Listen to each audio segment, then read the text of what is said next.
Alrighty, I'm Nettie and this is Tanya. How are you, Tanya? I'm good. How are you doing?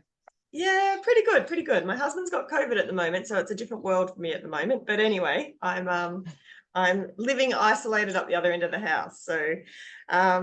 But just before we came on today, once again, I had no idea what we were going to talk about, as did you. We were going a bit blank. And Spirit, for about half an hour before we started, just started to download so much information again, and it was very much on the stuff that we spoke about at the end of last series. So, and when I say last series, that was the thing that Spirit said.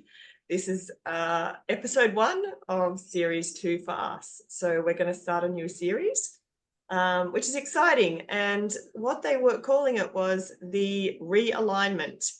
And when I sort of asked what that meant, they went full on into where we're at the moment as a collective, human race collective, and what we're hearing. And I don't know about you, but when I turn on a podcast or anything to do with sort of spirituality, one of the biggest buzzwords at the moment is either awakening or conscious collective or conscious awakening. Agreed. Absolutely. Yeah. And I love that Spirit wants to unpack that today and keep it real in a really grounded way. Yeah. Because to me, consciousness is a change of your perspective. Yeah. So, and I would often, I don't know if I've shared this analogy before, but to me, what they're bringing to me is that healing comes in interesting ways. So I could go to the gym every day and work out. So I could do it either because I'm punishing my body because I ate ice cream the night before, or I could be doing it because I love my body. When you're doing it from a place of loving your body, that is a higher level of consciousness, okay? But what they want to show me is that it's other people's view. So somebody could view in a lower level of consciousness. I hope this comes out right because they're just giving it to me as I'm going. Yeah.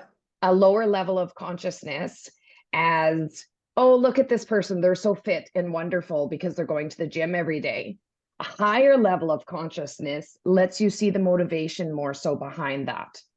Yeah. So it's not, does that make sense? Yeah, and definitely. Then so it changes perspective and it just gives you a bit of a broader view of things. It breaks you kind of out of your mold. That to me is how you get to be conscious.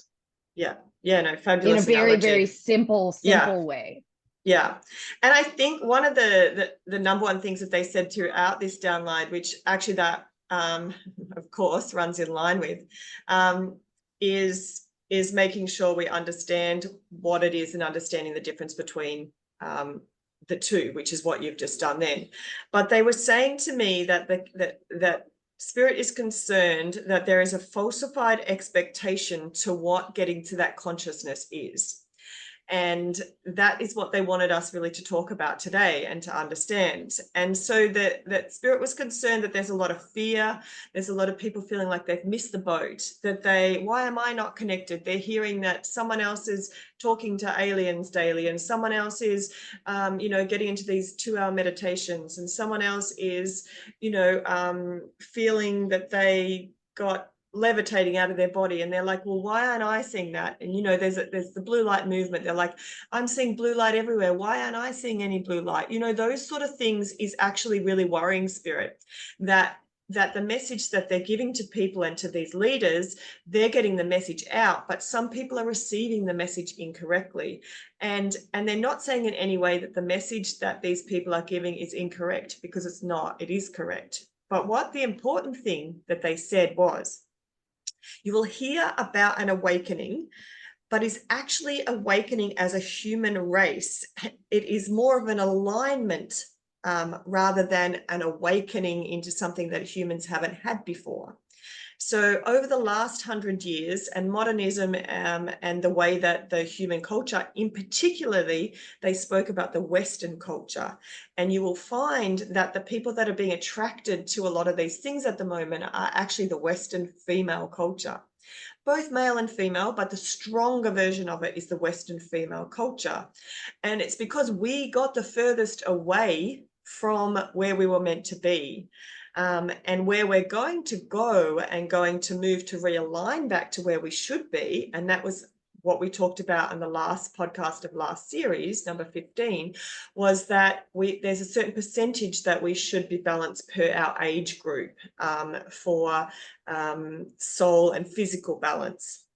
And so that they're saying we're going to get back to that. That's their point. And yes, we will have an individual awakening. And for a lot of us, it will be a complete awakening, because in the 100 years or in the time that we've been born, in that we have been so unaligned that it is going to feel like a huge awakening for us, like a human awakening. But actually, culturally, if you go to a lot of the indigenous or other cultures outside of the Western culture, they are still very much aligned with where they should be. And so their conscious awakening is going to be nowhere near as big as what someone who had shut off from all the Western modernism and all that sort of stuff, gone down that path, is actually going to awake. So if your awakening isn't as big as someone else's, it might be because you weren't as far off the path as what they are, if that makes sense. That's very true. Yeah. And so that they discussed a lot of things, but they basically also told me, which I found, it was a reminder, because I have been told this before, but that soul has no gender, it has no race. In fact, souls are interconnected.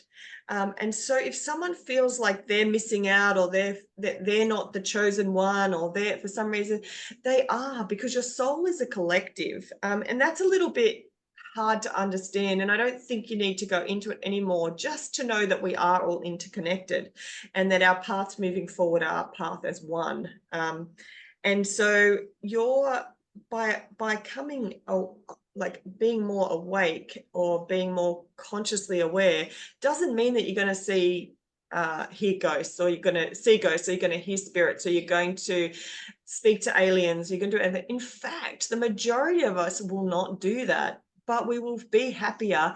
We will be more aligned in what we're doing. We will listen to our intuitiveness. We will hear that. I was so excited when they were saying this, because the word happier and joy and love and more connected to the basics of what matters. We won't really be caring whether we've got a 6-bedroom house with a theatre and a pool. That the tick the box large TV will nowhere near be as important to us. And there still will always be a collective that this is. We're not all going to go there. If we did, then we would have peace and joy and love.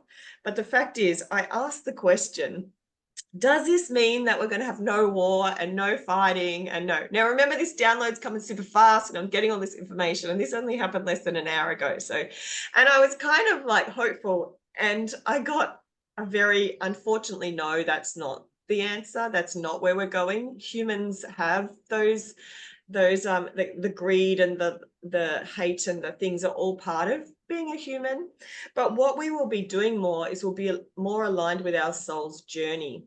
And so the further off that path that we got to get away from being more conditioned and directed rather than listen to our intuition, the more we got away from the journey and listening to the journey and the guides that we were meant to have.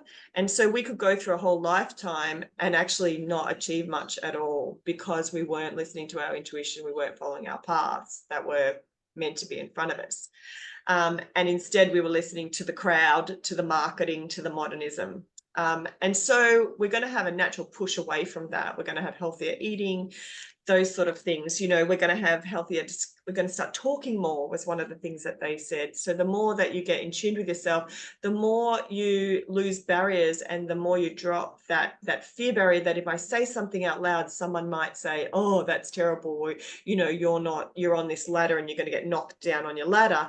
And we'll see life more as that circle of balance that we can open up to people. And exactly as you did in the last sort of 3 or 4 podcasts from our last series, you opened up very much to the pain and the thing of a relationship breakup.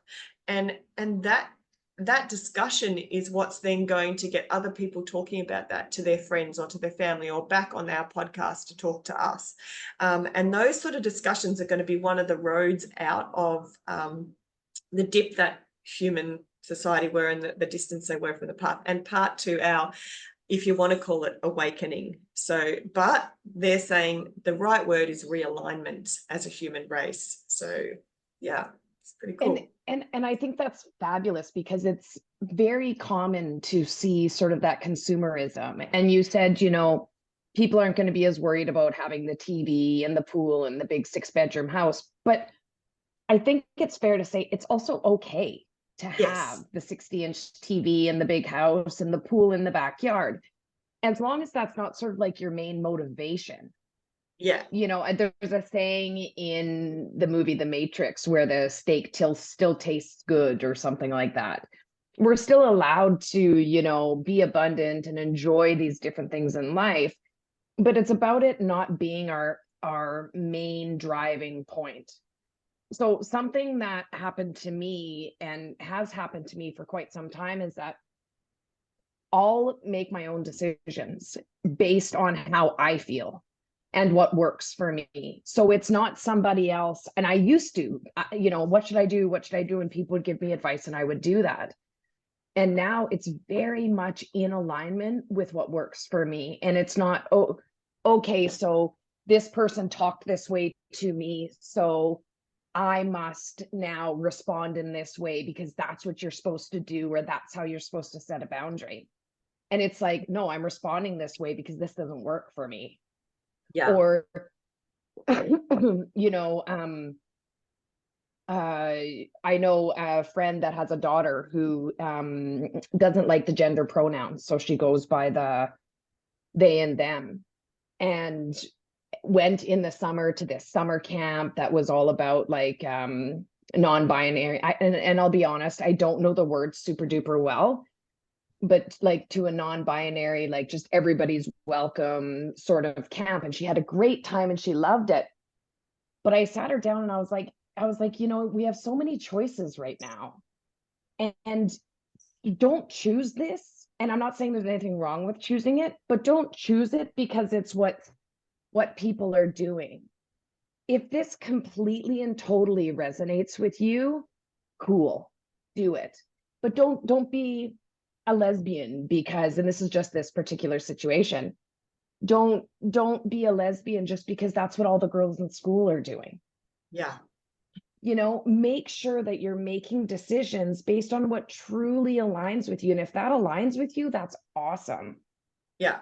But also don't consider that or make that attempt to live outside of a box be the only box that you're stuck living in.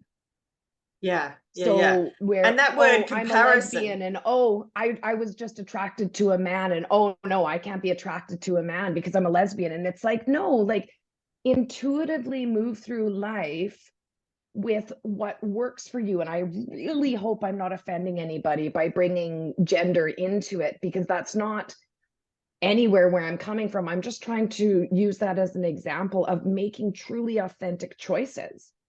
I know other people that are like, oh, well, I've spent most of my life trying to live outside of the box and not necessarily, you know, adhere to religious monogamy.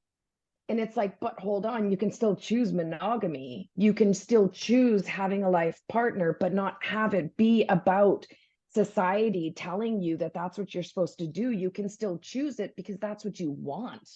And that's what works for you.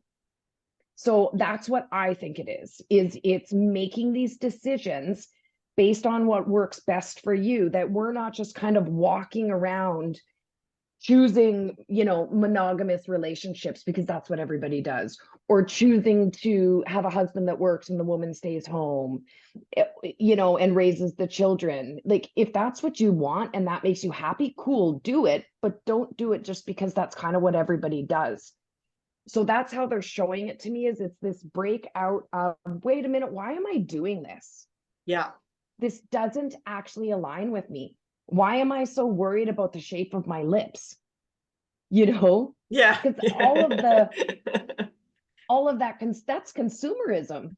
And just as a side note, can you imagine the businesses that would crash? We would crash entire empires if women were okay with the way that they looked. That's Yeah, just a side note. absolutely. Yeah. When you actually Google how much women spend on their appearance per year, it's astonishing. I mean, I do too. I spend some Yeah, money on it too. I'm not gonna lie. no, But and that's the balance, right? So, but the word you used quite throughout that was alignment, and that's exactly what they're saying. And it's actually taking away, we think about what physically we our physical brain and our soul brain, and then you put another brain in there, and that was the societal brain. And that's the one that they're saying we're moving away from. So that aligning of but that will move across too. So societal expectations and norms will always be there, but it's the collective that shifts that societal expectations, and that makes people feel okay that it's to do things. So we're always going to have that little pressure, and I think that's when I was saying, was there no war, no fear, no things like that? That is in that bucket. Is there's always going to be like a marketing, a societal thing, a commercialism to a certain degree, but as a collective, humans are going to get more back into things that align with their soul and their physical.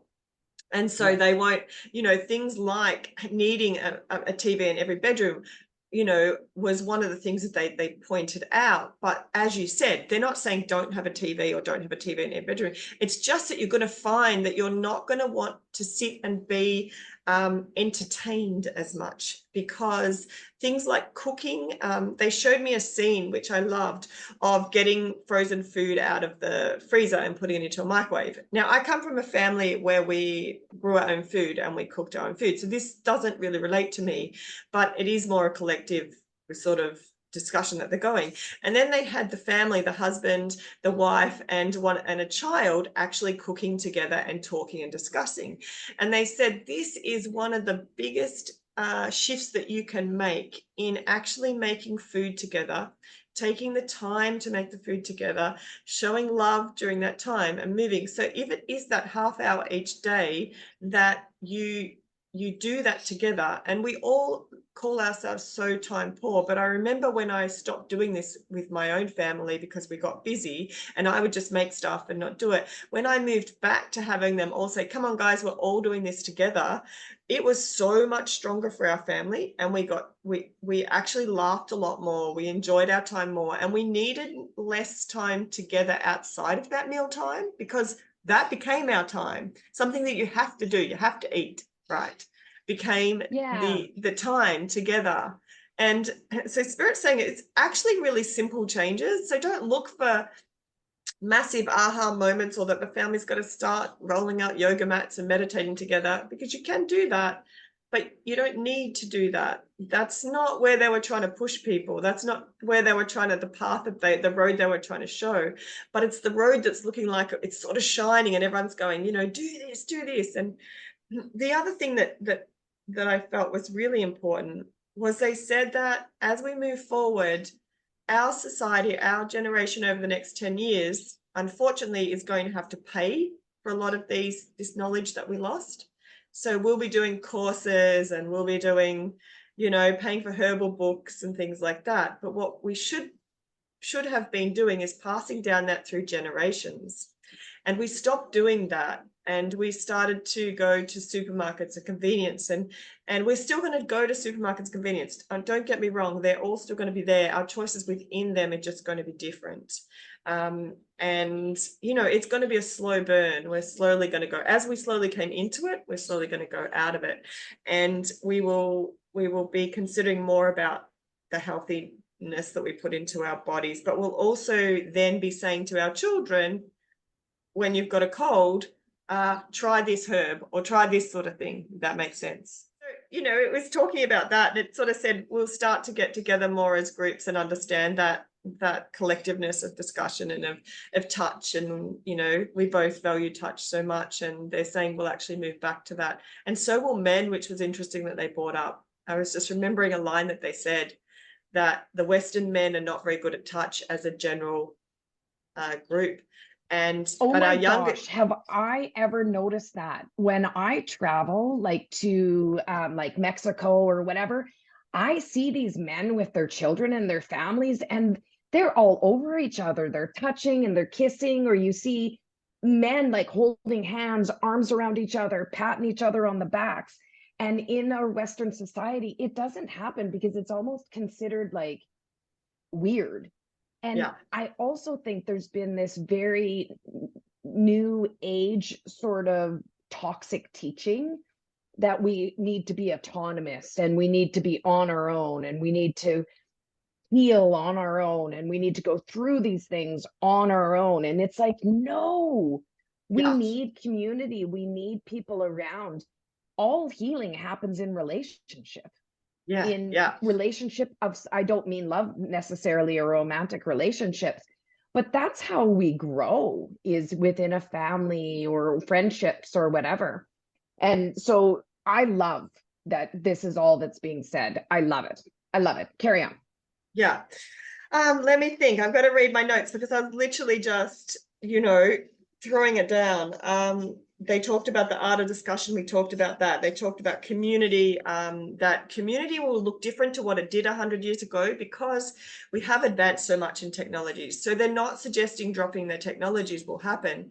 In fact, like we are now, we wouldn't have spoken like this 100 years ago. It couldn't have happened. And technology is going to open us up to a more holistic, global kind of community, and it already has. And so they're saying, reach out. And it was interesting that you said Mexico, because that was one of the places that they mentioned. So like, to other cultures, to the indigenous cultures of everything, but also to the current modern culture within Italy and Mexico. They talked about the Philippines. They talked about some of the areas where we just interacted better with people, that we were still spiritually connected in a much better way, and that traditions, that was one of the things that they brought up, that we will start reintroducing traditions that were of the land where we are back in. And I love this because my culture that I live in, we have almost zero traditions that I think are worth having. Yes, we have Christmas, but it is not done in a way that Well, it they're all should very be. Christian based. Yeah, but even if you forget the religion side of it, like the point of, for me, for Christmas is touching base with family and in loved ones, but it's more so touching base with the community and making sure everyone in your community is looked after and reaching out to that. And that's what I try and do at Christmas. When I go to places for Christmas, it's about giving everyone a present. What are you getting? Who have you got? What did you get? It's not where Christmas started. So regardless of even religion, the core value of what that was about has turned into a greedy, materialistic, consumer thing. I probably shouldn't go on about Christmas because it drives me nuts. And I think Christmas could be the most beautiful occasion if we dropped that and we didn't buy each other presents, full stop. That would just change it. Economically, the world would probably go into a crisis. But anyway, they talked about they no longer they're wanting us to stop being drip fed things. So for instance, this is really interesting because we did this yesterday intuitively. So something came up and we wondered why the tennis had why it was scored in love 15, 30, 40 juice, right? And then we found out that it was originally from a clock, 15, 30, 45. And then 60 was you won the game, but 45 was too hard to say. So they actually said 40 in the thing. But you know what we all did? The minute the question was asked, we all pulled out our phone and said, Siri, why did blah, blah, blah, blah, right? Yes. And so one of We the no things longer is, have that knowledge being passed down.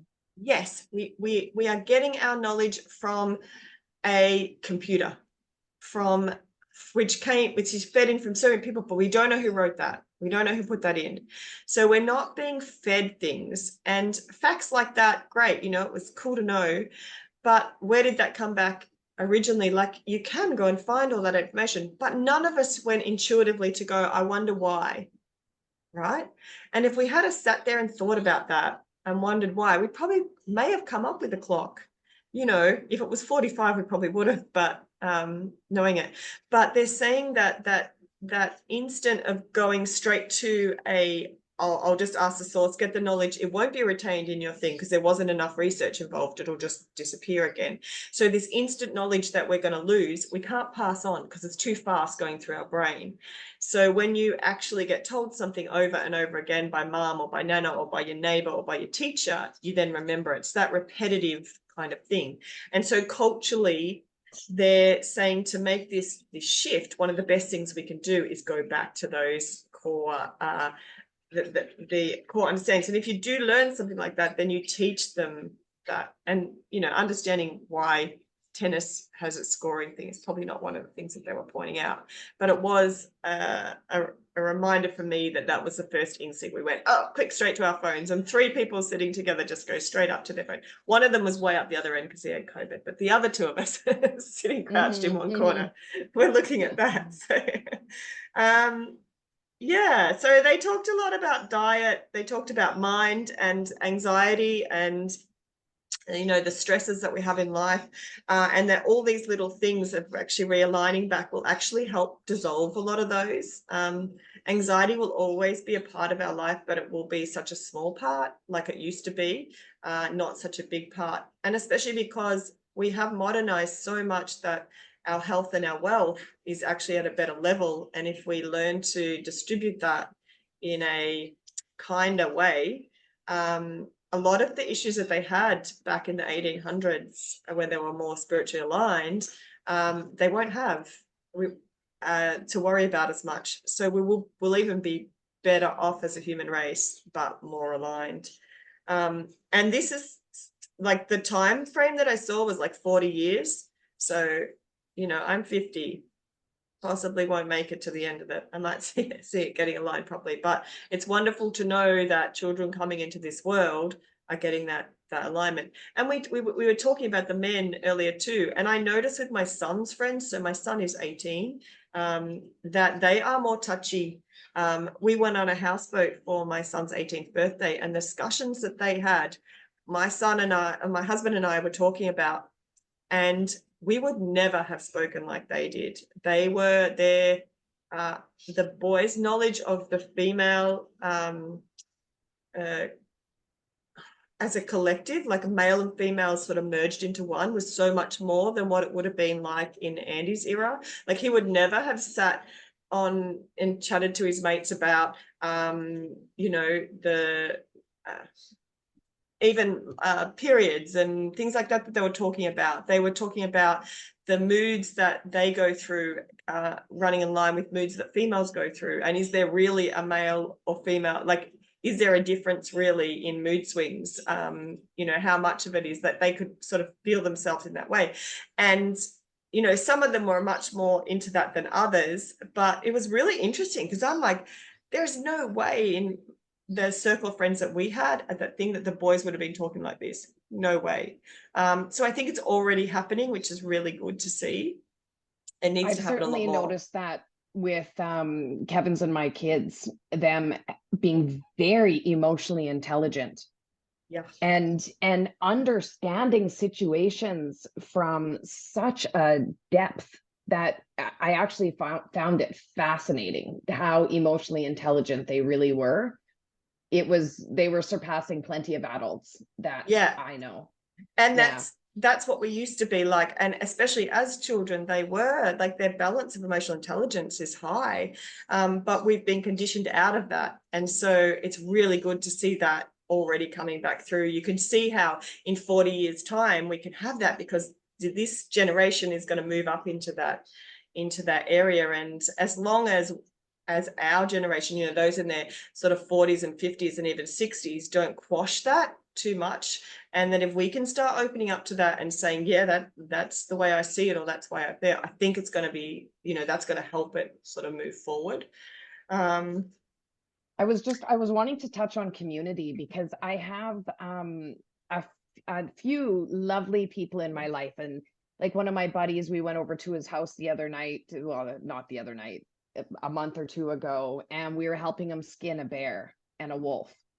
And my other friend will get together when I had my garden in the summer, and we did canning together, and we made all these different things. And I did a whole bunch of canning this summer, sort of learning gardening, and I'm finding myself very interested in these things. But I grew up in the prairies. I grew up in Saskatchewan. We all had gardens. We all did canning. That's how we lived in community. The family would get together, they would go hunting, that type of stuff, and living off of the land. So when I actually moved out here to the West Coast, I found it very weird Yeah. because there was not actually this familial tightness where you go hunting together, you go fishing together, or you get together and you have big meals, or you garden and can and do all of those homesteady type stuff. But one thing I found is that I like community, and if I could build like an intentional community where I had, a group of particular people that I really enjoyed, but here's the thing, I still want my own space, right? Yeah. Where we all communally live together, I think that would be amazing. Unfortunately, what I do see is that communities communal living attracts weirdness sometimes. I'm not sure how else to say that. Yeah. Other than, there can be these people sitting down and having abundance circles and gratitude circles, and it's oh, come on, can't we just live life normally and help each other out? But why do we have to get into all of this woo-woo crap around it? Yeah, and that's what they're I don't know. saying at the start, that falsified expectations of what it is. We've got, when you talk about community living, it becomes a hippie kind of cultural thing. Yeah. And yeah, and Spirit was in no way implying that we needed to go into communal living to be communal. And No, and I understand that. But for me, it's very important to have my community of people. Yeah. And my close people, my 4 a.m. people that I can call my family. And that's, that was part of what was very difficult with Kevin and I splitting up, is that I had this big family. But it's funny because sometimes people almost want to step away from their family to go build community. And it's but you've got it right here. You're seeking community, but it's right here. Yeah. Your family can be that communal space, Yeah. I know in our community here, in the last sort of 2 years, and in many ways, COVID did help change that kind of that community, and that getting in touch with people within your own space, because you couldn't travel and you couldn't do things. But a company started called SoHip, and they're an organic farming. And one of the things that Spirit was talking about was that with diet, they were talking about the chemicals and the poisonings and the foods and things like that we're currently consuming. People will be more aware of and more consciously trying to diversify out of. And so this group is a collective of farmers, and it's getting bigger and bigger in the 18 months or 2 years that it's been around. So you actually get your local produce. You go online each week, and you order what you want, and then it gets delivered to a local store, and everyone goes and picks it up at 2 o'clock or whatever. And so that type of community farming, some of them have got tiny little things. They might only just do tomatoes, and they add their, my son's friend is a young boy out of high school, and he started doing milk, local milk, and his family does local eggs. So they all start making a living on that local community, and then the community supports them by buying them. And within our town that we live in, I go in with other people, so they go and pick up all the veggies, because it's 15-minute drive away, bring them back to the community, and they give them their boxes. So that is simple little ways of being part of community that we can do, that then promotes healthy eating, that supports local transport, costs and energy consumption gets lowered. So it's just those little type of things that when they're talking about community to do, that I think that they're the part to be. And they have open days, so you can go out to the farm and spend time in the farm. If you're interested, you could go and volunteer there, or you can get a paid job there. So they're always asking for people to come and pick for a season, so you'll be getting in touch with each other and into that community, which I absolutely love, you know, like, Yeah, I love that too. What I don't like is that falsified community that you were yes, talking about. yeah, That where it becomes this woo-woo-y kind of energy of, and I mean, I've already said it. I don't like that. That feels inauthentic to me. It yeah, feels ingenuous. yeah, But yeah, what you're talking about, 100%. We have our spaces, we help each other out. We're always, sort of around and doing those things. I love that. Because yeah, again, I'm always so much about balance and just keeping it real, In order for me to have community, I don't have to go live with 8 different people in a communal space. I can have community, but they don't have to live in my yeah, backyard, yeah, you yeah. know? And you look at all the Yeah, natural disasters that are happening across the world, what happens in community when that happens? Everybody gets out, the smaller gets together community, and helps the each larger other. community. I mean, the amount of people all over the world that donated to the koalas in Australia when, you know, Yeah, millions of dollars. So it yeah, became a world community or a community lover of animals, you know what I mean? So yeah. it's, you know, communities in so much. I really hope that we get more in touch with some traditions and some things like that, some of those culture sort of things, that the way Hmm. we used to do things were simpler. It would be really nice to see that. It definitely was talking about just starting to listen to ourselves again and to start question what we're doing. I really loved that you brought up at the start of the podcast the social pressure that we have, that to meet social norms. And I Yes. think if there's one thing that you can do for yourself is stop measuring yourself against anybody else, because we're not meant to be measured against anyone else. And so once we've said it 1,000 times, or I have, life is not a ladder. You are not meant to be measuring. You're not meant to be getting a number to anything. You know, you are what you are. You're born a certain way, looks wise. Accept it. Like, you know, um, if you're not happy with it, change it, but don't be unhappy with it because you want to look like someone else. I mean, this is, I'll tell you a story about a day I was absolutely horrified by where society was. And this was maybe 5 years ago. My son had a tooth that came out. We went to a dentist and they said, you've got to go to an orthodontist. He'll need braces because it came out at a bad time. And we went into this orthodontist and I started to look around and everyone looked the same that worked there.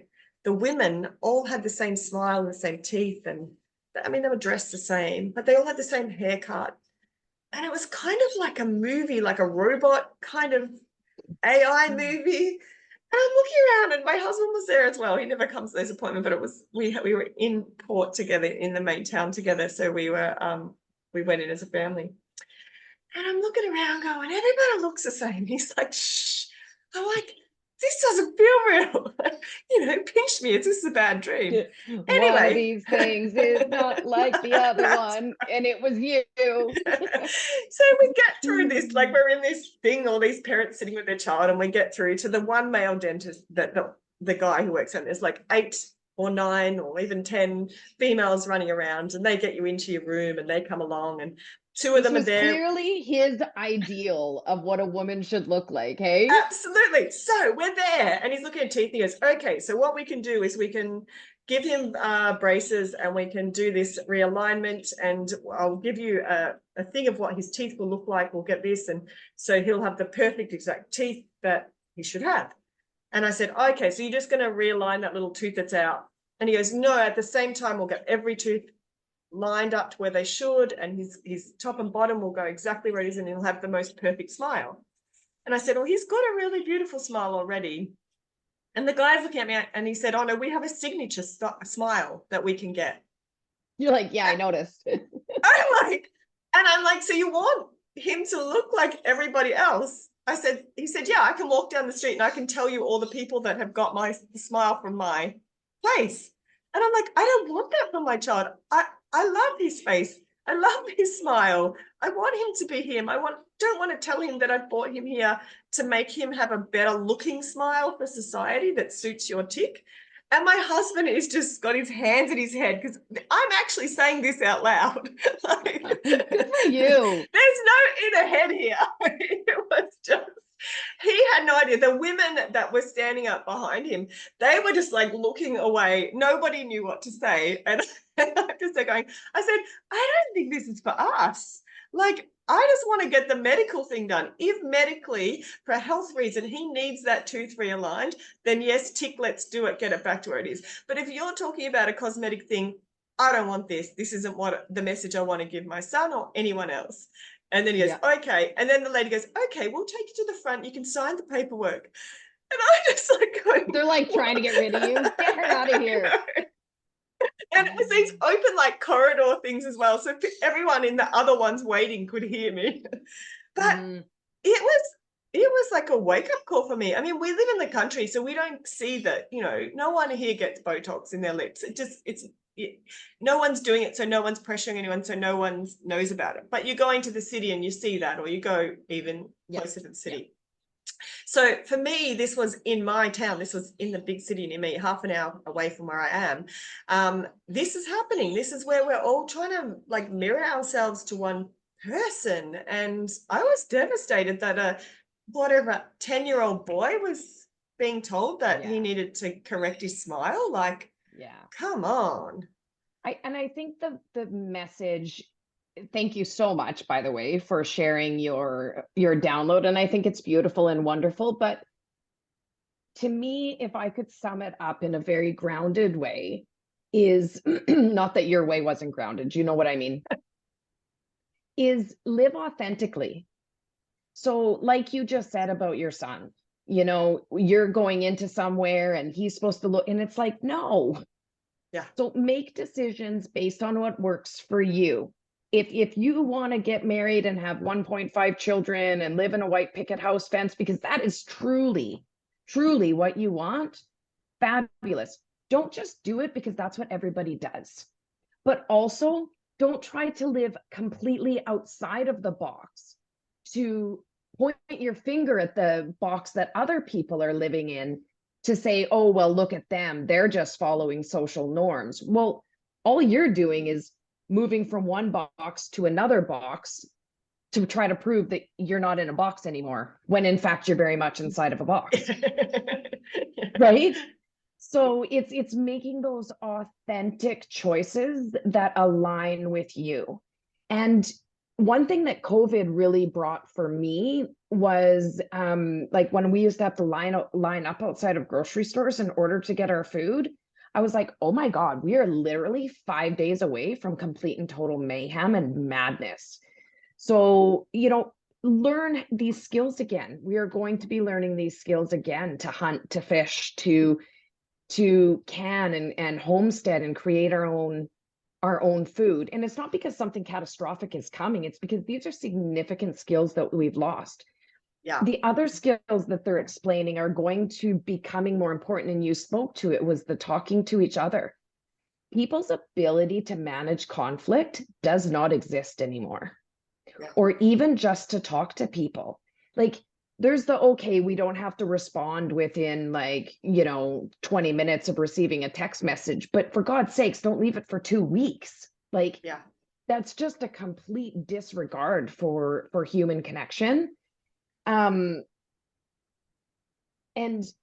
they were saying that, almost based on, in the previous section, what was it called? Not a section, what did they call it? Oh, in the previous series, yes, series, yeah. I had the message that said human awakening is happening at a very, very rapid pace in the next 3 months. So I just think that's fascinating. But for me, I have definitely found this. I have found that I want to get back to deeper connection, but in a grounded way, that it's not based on, oh, look at me, I'm living in this conscious community because I'm so much better than all of you that go to work every day and pay your bills and pay your taxes, and oh, look at me, look at me. It's more about like coming from a very authentic place, not from a posturing place or a trying to pull yourself away from society. I believe we need to be integrating the two. We need to be integrating that sort of fast-paced consumerism type way of living with a more natural, authentic way of living. And to Yeah. me, it all comes down to your own authentic choices. Like, if I want to get a boob job because it will truly just make me feel better about myself, and I will feel better every time I look in the mirror, this could be argued 50 different ways. Cool. But if I'm getting it because Sally down the street and Betty down the street and everybody else down the street has fake boobs and mine look like crap in comparison to them, that's not the right place to Yeah. be making decisions from. So am I sort of surmising what it is that you're saying? Yeah, definitely. And I think that with that alignment and that balance with the, once you overarch that with the aligning to your age group, you know, those sort of things will start to balance anyway. Like your care for your appearance will be in a different way to what it would be with your balances out. So you get Yes, more that's worried an about excellent whether I point. do have big boobs or not. Like, you know, like, yeah, we should always care about some of those things, but we will care for them in a different manner if our alignment's right. So once you find your alignment's right, you're gonna skyrocket. You know, that 3 months that you talked about, if you can actually acknowledge that you are out of alignment in your physical and your intuitive to where you should be sitting, you will go, oh wow, I am, and I'm making a lot of decisions for physical rather than for mental, or I'm making way too many decisions intuitively and not really considering my body. Once you get that And balance not right, being logical. yeah, If you're once you making get too that many balance right, intuitive decisions and not being logical. yeah, yeah, yeah. And not realizing that, hang on, I'm out of touch with everyone in society. Like, you're meant to be Yeah. here as a collective together. You know, so I think the falsified expectations, we need to really make sure that we're not hearing wrong what these people who are getting spiritual information and downloads and are sharing it so well. You know, my teacher, Nancy Rebecca, Jeanette Byro, who we both adore really well, both of them get some lovely messages. And if you listen and understand the messages from them in the right way, they will really help you on your path. But if you're listening to them in a concerned way, that, hang on a minute, I'm not getting these information, I'm not getting this sort of stuff, that I'm not on the boat, I'm not on the thing, or that you're wanting to go way too high out of your body, then you won't get the message that they're so kindly delivering to us. Yes.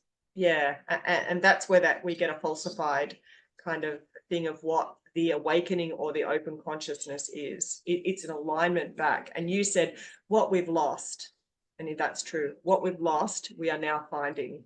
And actually, that reminds me of what Nancy Rebecca used to say a line like that: what will lost will now be found, or something like that. And it never really made sense to me. But that is that realignment, what is lost, we are now, as a human race, we are now collectively moving towards. And know that some people are on this already, by the way. Some people never went off it. Some cultures never went off it. Yes. You know, so it's different lines for every person and every culture, but yeah, as a I collective. can definitely know for me when I became in alignment, and it was a number of years ago. Whereas before that, I wasn't. Yeah. And I got to this place where it was like, somebody else doesn't get to tell me who I am. Somebody else doesn't get to tell me where I'm coming from. Somebody else doesn't, I know who I am, and Yeah. I know why I do what I do and why I operate in this world. And Yeah. I've had the finger pointed at me a number of times of, oh, you're coming from this place. And it's like, no, I'm not. Yeah. Yeah. I'm literally telling you where I'm coming from, and you're just choosing not to see that, or you're making these decisions based on these societal sort of norms or expectations. And it's like, no, I'm not. I'm making those decisions because authentically that's what works for me. That's what I want. Yeah, yeah. I remember So about 20 years ago, I was with a bunch of friends, and I may have mentioned this in the past, and I overheard them saying, oh, Nettie would be really beautiful if she wore makeup and cared more about her appearance. And I it was think you're really beautiful regardless. well, it was a really funny Like, thing, because I went, oh, that is so sad that she doesn't see beauty within people. And yeah. I think that she did. I think she sees two beauties. But for me, I felt that I was in a better like alignment with myself. I'm more comfortable with myself. The fact that I don't go to the hairdresser and I don't have to get my eyebrows done and all these bits and pieces, that I don't see the value in there. I do think I am a beautiful person because of who I am within myself. And I remember that moment very clearly, and I remember those words very clearly, and that I thought those words would have really hurt a lot of people. And we've got to move away from that. And how can I, as a person, help people move away from that? And here we are, like 20 years later. I think it's about 16 years later. And I feel like I am helping people now realize that when you look at someone, when you are truly in line with your intuition and your physical mind, when they go together, you no longer see people in the same physical mode. No, So you you don't. see such And beauty. those people radiate. Yes. Like Yeah.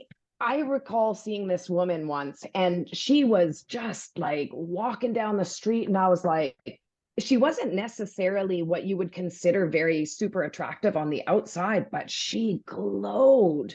Yeah. Like she was just unbelievably radiant. And it actually reminded me, I had someone say to me once, you know, something about my weight. I mean, I'm not skinny.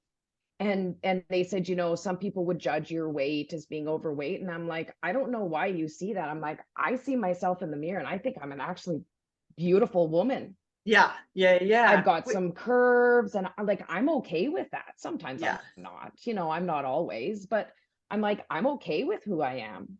Yeah. And it's because you're Yeah. not seeing just a physical shell. You're not seeing the mannequin of what you are. You're seeing Because the I connected holistic. intuitively. Yeah, Yeah. you're seeing the holistic part of it. And when people say what someone looks like, I have to think twice, because what I see them look like and actually then physically when I'm trying to describe them is very different. And I'll miss I key agree. things that people go, what do you mean you didn't tell me they were redhead? And I was like, oh, like I'm saying things like, oh, you know, she's got like a really soft soul, but she's got this kind of hard edge. And, you know, like I'm trying to, they're going, yeah, give me more. And I'm like, you know, Yeah. like Yeah. when she, they're like, no, like What surely does you she know look that. like? And then I'll go, oh, she's 5'2", red hair, freckles, and you know, and they go, oh yeah, I know her. And so And it's not the first instinct for me to go yeah. physical. Yeah. And that's kind of like we were speaking about, quote unquote, this awakening. That's why I believe Spirit was encouraging me to talk about the gym thing at the very beginning of the podcast, because I could just on one layer observe somebody working out at the gym and being like, oh wow, what a successful human, they're working out at the gym. Yeah. But it's understanding that there's more to it. So in that situation, there's multiple layers. And what you're describing and seeing in a person is multiple layers. Yeah. What's their One motive thing for that, doing it? yeah, one thing that courage, where did the word courage just come from? Because it takes I a lot was of trying to courage. say spirit. One thing that spirit is, I combined like encourage. Anyway, one thing that spirit is really encouraging me to talk about is actually opening up into connection, because you're saying that a false belief in awakening is that we're going to start seeing UFOs or extraterrestrials or spirit or whatever. And I agree with you, that's not necessarily true or what's going to happen. For the Because I think collective. exactly, because I think what will also be happening for people is they're just going to align with their physical and their spirit. Yeah. So that is going to align better. So they're going to get more intuitive hits and they're going to be able to pick up on these things better. But that doesn't mean that they are going to become these people that are all of a sudden doing the work that we're doing, or, you know, that are blessed with extraterrestrial sights. So keep the idea of awakening a real, because really awakening is a change in perspective. Yeah. To keep it as Well grounded finished as on. possible. Yeah. It's a change in perspective. Yeah. So we have very much gone over. Thank you, Nettie, so much for sharing that. I thought it was wonderful. Do you have any last thoughts before we close off? No, I think though we'll start breaking this down more. So it'll fall back into what we were talking about at the end of last series, and we'll hone in on more of these, and we'll start to give you some ideas and things that we do or that we can suggest that you do to get this alignment, to get realigned. Yeah. That's wonderful. And hopefully I get the fabulous download next time. Yeah. because you're kind of outshining me a little bit with the downloads there, Nettie. The Oh, no, reality it's is I'm exhausting. not getting them because I'm in my head about everything that's happening. But next But time, But it's interesting because during out this podcast, the things that you were coming in were in my notes. So yes, you we might are not in be sitting there alignment. getting dumped in the same way, but it's Yes. coming in yeah, I'm taking the brunt of the download and you're just getting it Yeah. nice, beautifully trickling in. So Well, I'm just getting it as we talk, really. yeah, that's right. So yeah, thank you everybody for listening. We will unpack this a little bit more and it's like to see you again. Same with you.